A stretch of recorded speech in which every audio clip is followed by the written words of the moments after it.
আপনারাও বন্যা খুব ভালোভাবে কভার করেছেন। অন্তত 90% যারা গ্রাম বাংলাকে ভালোবাসেন, জেলাকে ভালোবাসেন। আমি আমার সাথে চিফ সেক্রেটারি এবং বিশেষ করে আমার সাথে মিনিস্টাররা, এমএলএরা, জেলা পরিষদের সভাধিপতি সহ অল মিউনিসিপ্যালিটি চেয়ারম্যান, জেলা পরিষদ পঞ্চায়েত সমিতি সকলেই ছিলেন। যেহেতু বীরভূমে অনেকগুলো জায়গায় বন্যা হয়েছিল, এখনো কাদা হয়তো শুকোয়নি, কিন্তু জলটা নেমেছে। সবগুলো জায়গার নাম বলতে না পারলেও মোটামুটি দুবরাজপুর, রামপুরহাট, বোলপুর, লাভপুর, চিউড়ি, সাঁইথিয়া এই জায়গাগুলো খুবই হয়েছিল। আমরা ডিটেলস যে যে ডিপার্টমেন্ট রিলেটেড সেই ডিপার্টমেন্টগুলোকে ইনস্ট্রাকশন দিয়ে গেলাম। বন্যায় যারা ক্ষতিগ্রস্ত হয়েছে তাদের জিআর চলবে যতক্ষণ পর্যন্ত অবস্থা স্বাভাবিক না হচ্ছে।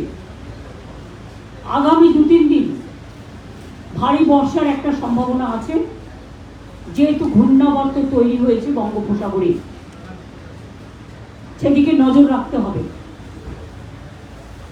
2 হচ্ছে গ্রামীণ অঞ্চলে যে রাস্তাঘাটগুলো ভেঙে গেছে বন্যায় জলে, আমি আমাদের এমএলএদের ইনস্ট্রাকশন দিয়েছি তাদের এমএলএ ল্যাডের টাকাটা সম্পূর্ণই গ্রামীণ রাস্তাগুলো খরচ করবে গ্রামীণ এবছরটা মার্চ পর্যন্ত। আর এমপিদের ইনস্ট্রাকশন দিয়েছি তারা গ্রামীণ রাস্তায় 1 কোটি টাকা খরচ করবে। এই 1 কোটি টাকা স্কুল খরচ করবে স্কুলের জন্য, যেখানে স্কুলগুলো খারাপ হয়ে গেছে, আর 4 কোটি টাকা তার এলাকায় গ্রামীণ রাস্তার জন্য খরচ করবে। বাদ বাকি আমরা পঞ্চায়েত ডিপার্টমেন্ট থেকে সার্ভে করে দেখে নেব, যতটা সম্ভব করতে পারবো। 3 হচ্ছে আমরা 11 লক্ষ বাড়ি ডিসেম্বরে ছাড়ব। 3 বছর কেন্দ্রীয় সরকার আমাদের গ্রামীণ আবাসে কোনো টাকা দেয়নি, তাছাড়াও 1,70,000 কোটি টাকা আমরা পাই। এছাড়াও প্রতি বছর ডিবিসির জল ছাড়ায় ম্যানমেড ফ্ল্যাট তৈরি করা হয়। ঝাড়খণ্ডে বৃষ্টি হলে আমাদের চিন্তা হয়, বাংলার বর্ষায় বাংলায় বন্যা হয় না, ঝাড়খণ্ডের জলে প্রতি বছর বাংলায় বন্যা করা হয়। আর আমার মনে পড়ে 2009 নয়, 2099, 2000 ওই সময়টা হবে, আমি তখন রেলমন্ত্রী ছিলাম, আমার বাড়িতে জল ঢুকে গেছিল 1 কোমর। সেই সময় লাস্ট এতটা জল ছাড়া হয়েছিল। তারপর থেকে আমরা গভর্নমেন্টে আসার পর থেকে আমরা কিন্তু কন্টিনিউয়াস মনিটরিং করি। এইবারই প্রথম আমি দেখলাম এতদিন বাদে এখন ডিবিসির জলটা নাকি জলশক্তি মন্ত্রক থেকে ছাড়া হয়। ফলে তারা আমাদের না জানি যেভাবে জল ছেড়েছে, এবং কালকেও আপনারা আমার সাথে অনেকেই ছিলেন দুর্গাপুর ব্যারেজে, আপনারা বাঁকুড়ায় দেখে এসছেন বর্জরায় জলের স্রোতটা কিভাবে আসছে। এখনো খানাকুল 1-2, উদয়নারায়ণপুর, আমতা, উলুবেড়ি ওই দিকটা এবং ঘাটাল অনেকটাই জলের তলায় আছে। আমি ভিজিট করে আসার পর, আমি ভিজিট করবার আগে মিনিস্টাররাও গিয়েছিলেন, তারপরে চিফ সেক্রেটারি নিজে গিয়েছিলেন। তারপরেও আমরা পুলিশ থেকে ক্যাম্প চলছে কিচেন, অ্যাডমিনিস্ট্রেশন থেকে চলছে, ঘাটালের কিচেন চলছে পঞ্চায়েত ডিপার্টমেন্ট থেকে। এছাড়াও আমি আমার দলের পক্ষ থেকেও ড্রাই ফুডের প্যাকেট সব পরিবারকে পাঠানোর ব্যবস্থা করেছি। রাস্তা ছাড়াও যেটা আমি বাড়ির কথা বলছিলাম, 11 লক্ষ বাড়ির মধ্যে আমি ইতিমধ্যে 65,000 বাড়ি মাইনরিটি ডিপার্টমেন্ট থেকে ডেস্টিটিউট উইমেনদের করে দিচ্ছি। কাজে এখন বন্যায় যে বাড়িগুলো একেবারে রসাতলে গেছে, মানে ভেঙে গেছে, সম্পূর্ণভাবে বিধ্বস্ত হয়েছে, সেখানে আমার যে 11 লক্ষ লিস্ট আছে সেই লিস্টের মধ্যে বাড়িগুলো আছে কিনা দেখে নিতে বলেছি। সার্ভেটা বর্ষা মানে জাস্ট শেষ হলেই শুরু করবে। ডিসেম্বরের ফার্স্ট উইকে আমরা প্রথম টাকাটা দেব, প্রথম কিস্তি। 60,000 বাড়ি ইতিমধ্যেই মাইনরিটি ডিপার্টমেন্ট থেকে আমি করেছি, করবার জন্য দিয়েছি, সেইটা অ্যাড হবে। প্লাস আরও কত বাড়ি একদম এখনো 50 লক্ষ মাটির বাড়ি বাংলায় আছে। 50 লক্ষ আমরা করতে পেরেছি 13 বছরে। সংখ্যাটা তো কম নয়, গ্রামের সংখ্যাই বেশি, মনে রাখবেন, শহরের সংখ্যা কম। আমাদের কিন্তু এখনো পশ্চিমবাংলা গ্রাম ভিত্তিক, এবং শহর কলকাতা এবং কয়েকটা মিউনিসিপ্যালিটি ছেড়ে দিলে সবটাই কিন্তু গ্রাম। অনেক গ্রামের মানুষ আজ পাকা বাড়ি করে নিয়েছেন নিজেরাও। গভর্নমেন্ট থেকেও আমরা 50 লাখ করে দিয়েছি এবং এবার 11 লাখ হাতে নিয়েছি।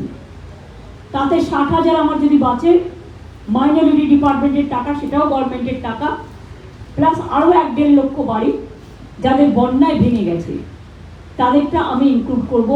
যেখান থেকেই হোক না কেন টাকা জোগাড় করবো, করে আমরা এটা করব। পিএইচকে আমি বলে গেছি, পিএইচির কাজ করবার জন্য যেখানে যেখানে সারা পশ্চিমবাংলায় রাস্তা ভেঙেছে পাইপ নিয়ে যাওয়ার জন্য, সেগুলো আগে সারা ভেঙার পরে আবার জমি দেবো, টাকা দেবো। পাওয়ার ডিপার্টমেন্টকে বলা হয়েছে জলটা কমে গেলে পাওয়ার টোটালটাই যাতে রেস্টোর হয়। অনেক জায়গায় হয়েছে, অনেক জায়গায় জলের জন্য হয়তো তারগুলো সারাতে পারিনি, কারণ অনেক সময় ইলেকট্রিকিউট হয়ে যায়, বিদ্যুৎকরণ হয়ে যায়, ফলে সেগুলো দেখে নিয়ে করতে।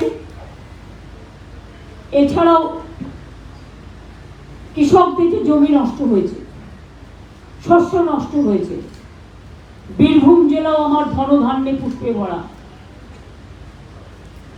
মৎস্য, নদী, পুকুর, রাঙামাটি, সতীপীঠ, পাথর চাপড়ি থেকে শুরু করে সবকিছুই আছে। সুতরাং সতীপীঠ স্থানগুলোতে জল থাকলে ডিএম দেখবেন, কারণ ওগুলো আমরা করে দিচ্ছি সব ভালো করে। পাথর চাপড়িও দেখবেন। বাকি কৃষকদের জন্য আমাদের শস্য বীমা করা থাকে। আগে চাষিদের টাকা দিতে হতো, এখন চাষিদের টাকা দিতে হয় না।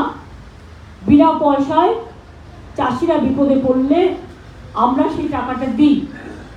অর্থাৎ যে ক্ষয়ক্ষতিগ্রস্ত হয় তার মূল্যায়নটা করে যেই জল সরে যাবে, কৃষি দপ্তর আমার সাথে এসছে, ওঙ্কার মিনা আছেন, তাকে ইনস্ট্রাকশন দেওয়া হয়েছে যে কৃষকরা যাতে সঠিকভাবে তার বন্যা ত্রাণের হিসেব অনুযায়ী এবং শস্য বীমার হিসেব অনুযায়ী তারা যাতে টাকাটা পায়। শস্য এছাড়াও ধান কেনার কাজটা যেন বন্ধ না হয়। 100 দিনের কাজ, যেটা আমরা আগেও 30-40 দিন হতো, তো আমরা 50 দিনের কর্মশ্রী চালু করেছি। সেই কর্মশ্রীর কাজটা যেন চালু থাকে, মিড ডে মিলগুলো যেন ঠিক থাকে, আইসিডিএস সেন্টারগুলো যদি জলে ভেসে থাকে সেগুলো ডিএম দায়িত্ব নিয়ে দেবে, বিডিওরাও সার্ভাইস ভিজিট করবে, আইসিরাও করবে, দেখে নেবে। প্লাস পিডাব্লিউডি রাস্তাগুলো পিডাব্লিউডি দেখে নেবে। আগে তো কিছুই ছিল না, এই মাটিতে আমার জন্ম, আমি জানি বীরভূমটা খুব ভালো। সুতরাং এখন অনেক নদী হয়েছে, অনেক রাস্তা হয়েছে, অনেক ব্রিজ হয়েছে, বিশ্ববাংলা ইউনিভার্সিটি হয়েছে, শান্তিনিকেতন আগেই ছিল, সতীপীঠের অনেকগুলো মন্দির আছে। সুতরাং বাদবাকি বন্যার যে কাজ, যতক্ষণ মানুষ গৃহঘরে ফিরতে না পারে তার জন্য খাবার তৈরি করে দেওয়া, মানে বিশেষ করে রিলিফ সেন্টারগুলোতে যারা আছেন এবং তাদের জিআর আমরা বলি, বন্যার ত্রাণে তারা একটা রিলিফ পায়, সেটাকে জিআর বলা হয়। এমনিতে চাল পান, সেগুলো ছাড়াও এটা দেয়া হয়, সেগুলোর দিকে নজর দিতে বলেছি। আর আমি থ্যাঙ্কফুল যে আমার এখানকার ডিএম নিজে, অসিত মাল, সামিরুল, রানা, এরা নৌকোয় করে গিয়ে নিজেরাই প্রায় প্রাণ হাতে করে ফিরে এসেছে। আমি বলেছি স্পিড বোট ইউজ করতে হলে নৌকা ইউজ করতে হলে লক্ষ্য রাখতে হবে কতজন উঠছে, বেশি স্রোতে যাওয়া যাবে না। আর দুই হচ্ছে মেটেরিয়ালও তার সাথে কত যাচ্ছে, তারও তো একটা ওজন আছে। এগুলো দেখে তবেই নজর নিয়ে করতে। জীবনটা খুব দামি। আমি আবেদন করব পাবলিককে, আমার বন্ধু বান্ধবদের, সাধারণ মানুষকে, যারা আমাদের গৃহলক্ষ্মী, যারা আমাদের গৃহকর্তা, সব ধর্ম বর্ণ সংস্কৃতি সব কিছু মিলিয়ে যদি কখনো পুলিশ অ্যালার্ট করে বা জেলা বিডিওরা অ্যালার্ট করে বা লাইন ডিপার্টমেন্ট, প্লিজ দয়া করে জীবনের ঝুঁকি নেবেন না, সরে আসবেন। জীবনটা খুব দামি। বাড়িটা ভেঙে গেলে ফেরত পাওয়া যাবে, কিন্তু জীবনটা চলে গেলে ফেরত পাওয়া যাবে না। হেলথ ডিপার্টমেন্টের প্রিন্সিপাল সেক্রেটারিও মিস্টার নিগম আমার সাথে এসছে। পাওয়ার ডিপার্টমেন্টের সেক্রেটারি শান্তনু যেমন এসছে, দেউচা পাঁচমিটা দেখে রাখতে বলেছি, বর্ষা শেষ হয়ে গেলে কাজ শুরু করবে। এছাড়া আরও দুটো প্ল্যান্ট হবে আমাদের। এছাড়াও আমি যেটা বলেছি সেটা হচ্ছে পরিযায়ী শ্রমিক মধ্যপ্রদেশ থেকে হত্যা করে পাঠিয়ে দিচ্ছে ডেড বডি বাংলায়, রাজস্থান থেকে হত্যা করে পাঠিয়ে দিচ্ছে ডেড বডি বাংলায়, উত্তরপ্রদেশ থেকে হত্যা করে ডেড বডি পাঠিয়ে দিচ্ছে বাংলায়। মালদায় একটা মৃতদেহ পরিবারকে খবর দেওয়া হয়েছে, যাকে আনা যায়নি, তার কারণ যতটা আমি শুনেছি তার মাথা এবং দেহ আলাদা করে দেওয়া হয়েছিল। পরিযায়ী শ্রমিকরা যারা মারা গেছেন 2 লক্ষ টাকা করে সরকারের পক্ষ থেকে দেওয়া হচ্ছে। বন্যায় 28 জন মারা গেছেন, তাদের পরিবারকেও 2 লাখ টাকা করে দেওয়া হচ্ছে। এবং বিনা চিকিৎসায় যে 29 জন মারা গেছেন তাদের পরিবারকেও 2 লাখ টাকা করে দেওয়া হয়েছে। হয়তো অর্থটা তাদের কাছে খুবই নগণ্য, কিন্তু যখন একটা জীবন চলে যায় তখন অন্তত তাদের পাশে দাঁড়ানোর জন্য এটা সামান্য গভর্নমেন্টের কাছ থেকে একটা ছোট্ট কন্ট্রিবিউশন। বাদ বাকি হেলথ ডিপার্টমেন্টকেও বলা হয়েছে সাপের ওষুধ ঠিকমতো রাখতে। সাপে কামড়ালে আমি প্রেসের মাধ্যমে বলবো মেসেজটা কনভে করতে। বাড়িতে থেকে চিকিৎসা করবার প্লিজ দয়া করে সুযোগ নেবেন না, তাতে বিষটা বেশি ছড়িয়ে পড়ে। ভালো করে শক্ত করে বেঁধে রাখবেন জায়গাটা, সঙ্গে সঙ্গে স্থানীয় হসপিটালে চলে যাবেন। সাপের কামড়ালে যে ওষুধটা দেওয়া হয় অ্যান্টিভেনাম বলে, সেটা দেওয়া আছে সব জায়গায়। সেটা দিলে সঙ্গে সঙ্গে দিলে বেঁচে যায়, কিন্তু দেরি করলে একবার জ্ঞান চলে গেলে জ্ঞান ফিরে আসা খুব মুশকিল হয়। সবকে একটি ছেলে মারা গেছে বন্যায় নয়, কারণ সাপও কিন্তু এই সময় জন্তু জানোয়ার সব ডাঙায় উঠে আসে, একসাথে বাস করে। লক্ষ্য রাখতে হবে, নিজেদের লক্ষ্য নিজেদেরও রাখতে হবে। এছাড়াও ডায়রিয়া হতে পারে, ফ্লাড কমে গেলে ওআরএস দরকার, অ্যান্টি ডায়রিয়া মেডিসিন দরকার। ভাইরাল হতে পারে, সর্দি কাশি জ্বর হতে পারে, তার ওষুধও রাখার জন্য বলা হয়েছে। সমগ্র বিএমওইচ সিএমওইচ সবাইকেই বলা হয়েছে। এবং হেলথ সেক্রেটারি নিজেও ইনস্ট্রাকশন দিচ্ছেন, চিফ সেক্রেটারি নিজেও অনেকগুলো মিটিং করেছেন, ভার্চুয়ালিও আমাদের সাথে অনেক ভিডিওরাও ছিল। সুতরাং আমরা যে বন্যাক্লিষ্ট অঞ্চলগুলো গিয়ে এই মিটিংগুলো করছি। আমি অ্যাডমিনিস্ট্রেটিভ রিভিউ মিটিং আমাদের কালী পুজো, দুর্গা পুজো, ছট পুজো, জগদ্ধাত্রী পুজো, নবরাত্রি সব চলে যাওয়ার পর তারপর শুরু করব। এখন আগে বন্যাক্লিষ্ট মানুষদের পাশে দাঁড়িয়ে তাদের সাহায্য করা আমাদের নৈতিক কর্তব্য। আপনাদের সকলকে অনেক ধন্যবাদ, অনেক অভিনন্দন। অনেকে কলকাতা থেকেও এসছেন ছুটে, অনেকে অল ইন্ডিয়া থেকেও এসছেন, স্থানীয়রা তো আছেনই, তারা সবসময় আমাদের সাহায্য করেন। আপনাদের সকলকে, যদিও এই দুর্যোগের মধ্যে বলা উচিত কিনা আমি জানি না, তাও এটা আমাদের রীতি, তাই বলবো পুজোর শুভেচ্ছা জানিয়ে গেলাম। ভালো থাকুন, সুস্থ থাকুন, মা আপনাদের ঘরকে আলোকিত করুন। শিউলি ঘাসে কাশফুল হাসে, অন্ধকার সরিয়ে আলোর ভোর আসুক সবার জীবনে, এই কামনাটুকু করে দিলাম। অনেক অনেক ধন্যবাদ, নমস্কার, শুভনন্দন। যাক গিয়ে আমার কি যায় আসে, ডিবিসি থেকে পাওয়ার সেক্রেটারি ছিল ডিরেক্টর, রিজিগনেশন করে দিয়েছে। সবই তো নিয়ে গেছে কলকাতা থেকে সরিয়ে, বাকি কি আছে? কলকাতায় একটা বিল্ডিং পড়ে থাকবে আর কলকাতার কথা শুনবে না, আর বাংলায় জল ছাড়বে, লোক মারবে। মানুষ আগে না ওর একটা বিল্ডিংয়ের কাঠামো আগে? ওখানে তো বসে সব আরাম কায়দায় বসে থাকে। জল ছাড়ে তো জল শক্তি মন্ত্র। আমার চিফ ইঞ্জিনিয়ার ছিল পদত্যাগ করেছে ওখান থেকে। আমার পাওয়ার সেক্রেটারি ছিল শান্তনু বোস, পদত্যাগ করেছে। আমরা চাই না সেই অর্গানাইজেশন যারা জল ছেড়ে মানুষ মারে। ডিবিসি তো তৈরি হয়েছিল বন্যা থেকে মানুষকে বাঁচানোর জন্য। 4 লক্ষ কিউসেক মেট্রিক কিউসেক টন তারা জল রাখতে পারত।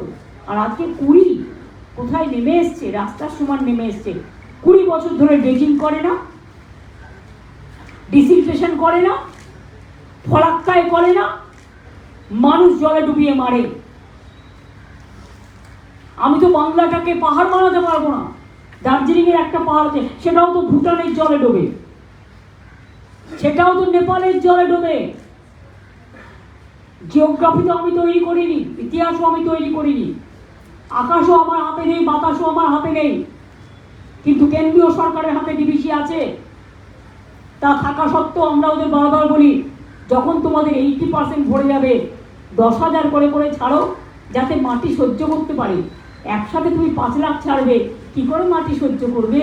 তুমি তো জল এসছে 3 তলা সমান, 3 তলা সমান জল এসছে এবারে। Can you imagine? তাও তো অনেক অঞ্চল বেঁচে গেছে, যেগুলো বেঁচে আছে ভাবছেন, তার জন্য আমরা অনেক কাজ করেছি, আগামী দিনেও করবো। কিন্তু যতক্ষণ ডিবিসি, আমি শুনেছি ওটা এখন কর্পোরেট হয়ে গেছে, শুধু পাওয়ার বিক্রি করে, এবং কিছুদিনের মধ্যেই খদ্দের ঠিক আছে বিক্রিও করে দেবে। যেমন রঘুনাথপুরে ইসিএল একটা প্ল্যান্ট বিক্রি করে দিচ্ছে, প্রাইভেটকে আন্দোলন চলছে। এগুলো মাথায় রাখবেন। রেলের কি অবস্থা? আজও তো ডিরেল, ব্রিগেড ডিরেলের ওয়ার্ল্ড রেকর্ড করেছে। এখন তো কেউ কিছু বলেন না আপনারা। আমি যখন চালাতাম সুন্দরভাবে, বাংলাকে 2 লক্ষ কোটি টাকার প্রজেক্ট দিয়েছিলাম, তখন একটা আরশালা বেরোলে এবিপি আনন্দে বড় বড় বেরোতো সারাদিন। আর রাজ্যে রোজ ডিরেল হচ্ছে, মানুষের safety security is in danger, ট্রেনে চড়তে ভয় লাগে। কোথায় রেলমন্ত্রী? কোথায় জলশক্তি মন্ত্রী? কোথায় এরা? শুধু ভোট চাইতে আসলেই হবে? বিপদে মানুষের পাশে থাকতে হবে, এটা মাথায় রাখবেন।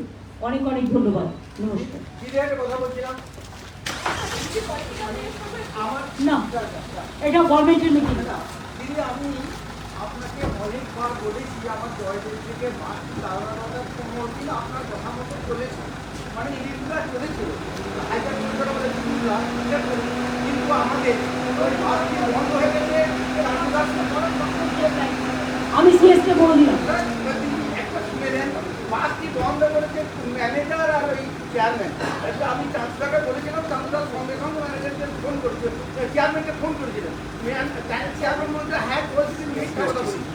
তারপরে সবাই বললো যে না করেন। এসসি এসটিসি আমরা নিজেদের মধ্যে নেবো, দাঁড়ান। একটু জয়দেব থেকে একটা ব্যবস্থা করছি। অবশ্যই হবে। আপনি যখন বললেন, আমি সিএসকে বলে দিয়েছি কাল থেকে চলবে।